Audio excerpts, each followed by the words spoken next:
भारत का हृदय मध्य प्रदेश और मध्य प्रदेश की आत्मा उज्जैन, एक ऐसा शहर जहां समय भी भगवान शिव की आज्ञा से चलता है।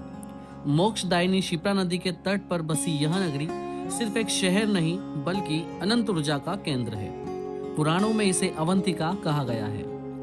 7 मोक्ष देने वाली पुरियों में से एक उज्जैन वो पावन धरा है जहां भगवान श्री कृष्ण ने शिक्षा ली, जहां महाकवि कालिदास ने रचनाएं रची और जहां के राजा कोई इंसान नहीं बल्कि स्वयं कालों के काल महाकालेश्वर है। नमस्कार दोस्तों, आप सभी का स्वागत है महाकालेश्वर ज्योतिर्लिंग उज्जैन में। महाकालेश्वर ज्योतिर्लिंग जो कि 12 ज्योतिर्लिंग में से तीसरे नंबर का ज्योतिर्लिंग। आप मेरे पीछे देख सकते हैं, मैं फिलहाल अभी महाकाल लोक में हूँ।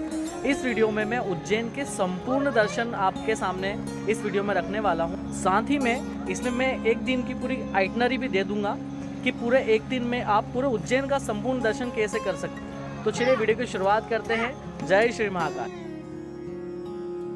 हमारी उज्जैन दर्शन की यात्रा की शुरुआत होती है श्री महाकालेश्वर ज्योतिर्लिंग से। यह मंदिर भारत के 12 ज्योतिर्लिंग में से सबसे विशेष माना जाता है क्योंकि यह एकमात्र दक्षिणमुखी ज्योतिर्लिंग है और दक्षिण दिशा मृत्यु की दिशा मानी जाती है। महाकाल तो स्वयं मृत्यु के स्वामी हैं, इसलिए इनका मुख दक्षिण की ओर है।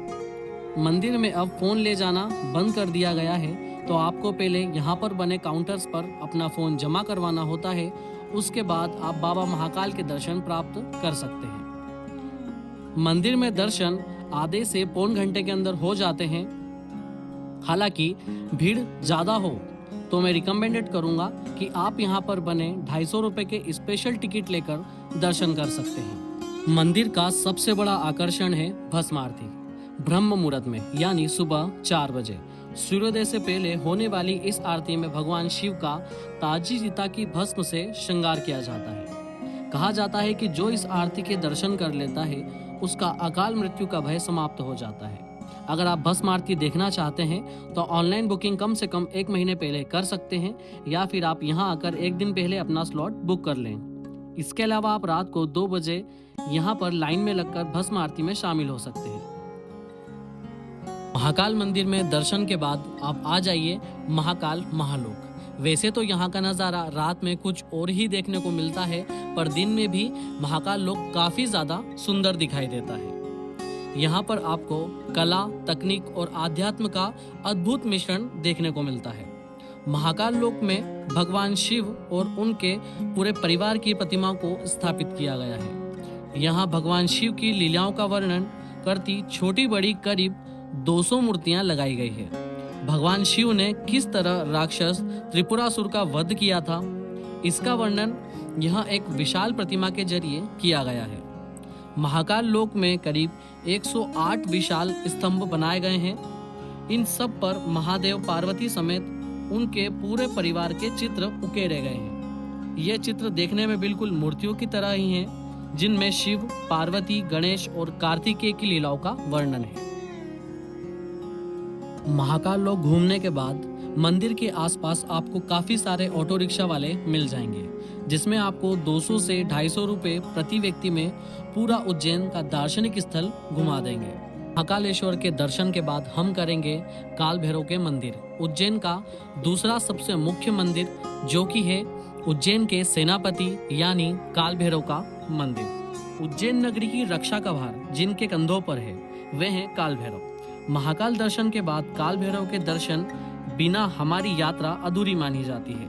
लेकिन यह मंदिर एक धैर्य और रहस्य के लिए दुनिया भर में प्रसिद्ध है और उस रहस्य के बारे में आपने जरूर सुना होगा। यहाँ पर काल भैरव भगवान को प्रसाद के रूप में मदिरा यानी शराब चढ़ाई जाती है। काल भैरव भगवान शिव का ही उग्र रूप है, इसलिए महाकाल मंदिर में जितने भी लोग आते हैं वे सभी यहाँ पर इस मंदिर में दर्शन करने के लिए जरूर आते हैं।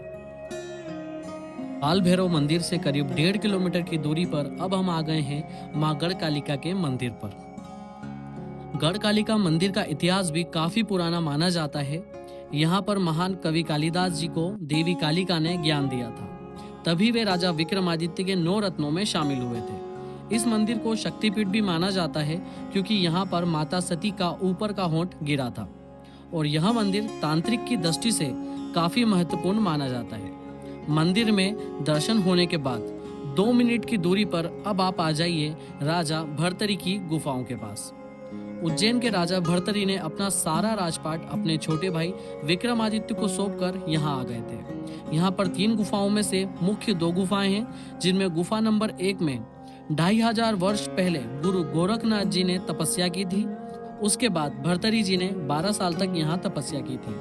अगर आपको सांस लेने में दिक्कत है या समस्या है तो आप इन गुफाओं में संभल कर आना, क्योंकि गुफाएं जमीन के अंदर होने की वजह से ऑक्सीजन की काफी कमी हमारी सांस फूलने लगती है। और यहीं पर गुफा नंबर 2 बनी हुई है, जिसमें राजा गोपीचंद जी ने तपस्या किया करते थे। और गुफा नंबर 3 से चलते हुए आप इस भव्य मंदिर में पहुंच जाएंगे।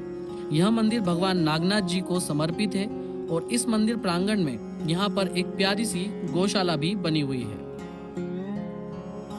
यहाँ मंदिर में दर्शन के बाद हम आ जाते हैं उज्जैन के बहुत ही सुंदर और ज्योतिष वाले मंदिर में, जो कि है मंगलनाथ मंदिर।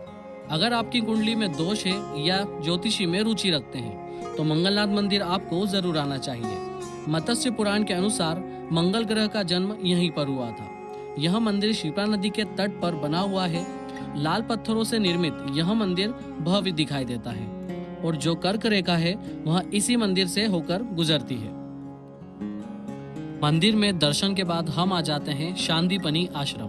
यह वही स्थान है जहां भगवान श्री कृष्ण, बलराम और सुदामा ने गुरु शांदीपनी से शिक्षा प्राप्त की थी।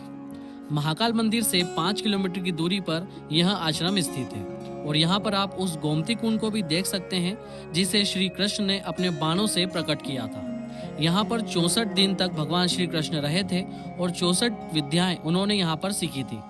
वहाँ सारी विद्याएं आप यहाँ पर देख सकते हैं। और इस आश्रम में हमें बाल कृष्ण के दर्शन मिलते हैं, क्योंकि जब श्री कृष्ण यहाँ आए थे तो वे सिर्फ 11 साल और 7 दिन के थे।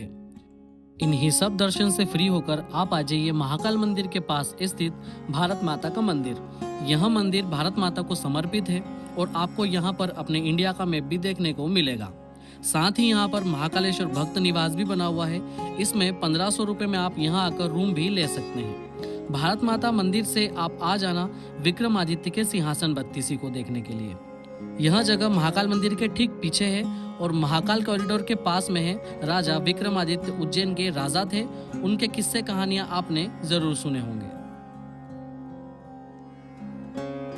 इसी के बाद आप चले आइए शिप्रा नदी के रामघाट पर। यहीं पर 12 वर्षों में लगने वाला कुंभ मेला और 6 वर्षों में लगने वाला अर्ध कुंभ मेला आयोजित किया जाता है। यहाँ पर काफी सारे मंदिर हैं जिनमें आप दर्शन कर सकते हैं और आप चाहें तो घाट पर स्नान भी कर सकते हैं और साथ ही थोड़ी देर शांति से बैठ सकते हैं और सूर्यास्त के बाद शाम के टाइम शिप्रा आरती को देखने का सौभाग्य भी प्राप्त कर सकते हैं। यहाँ पर भव्य रूप से आरती की जाती है।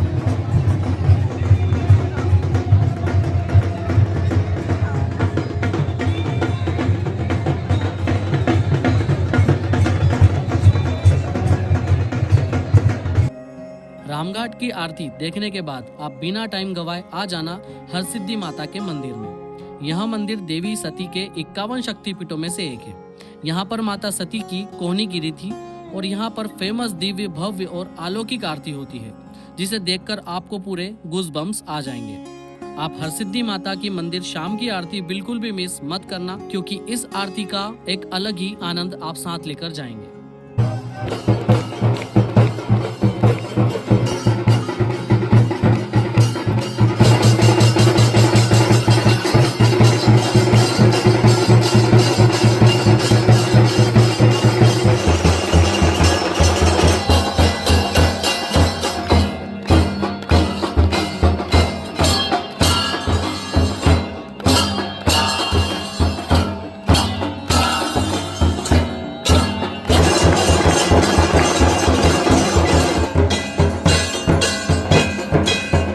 आरती देखने के बाद 8 बजे आप आ जाना महाकाल लोक, जिसे महाकाल कॉरिडोर भी कहते हैं। यहाँ पर हर दिन इस रुद्र सागर तालाब में यह 25 मिनट का लाइट एंड साउंड शो होता है। 6 बजे के बाद यहाँ की लाइट्स ऑन हो जाती है और लाइटिंग्स में महाकाल लोक देखने का यह एक अलग ही एक्सपीरियंस होता है। यहाँ पर आप हमारे पुराने ग्रंथों और महाकाव्यों से इंस्पिरेशन लेकर मूर्तियाँ बनाई गई है।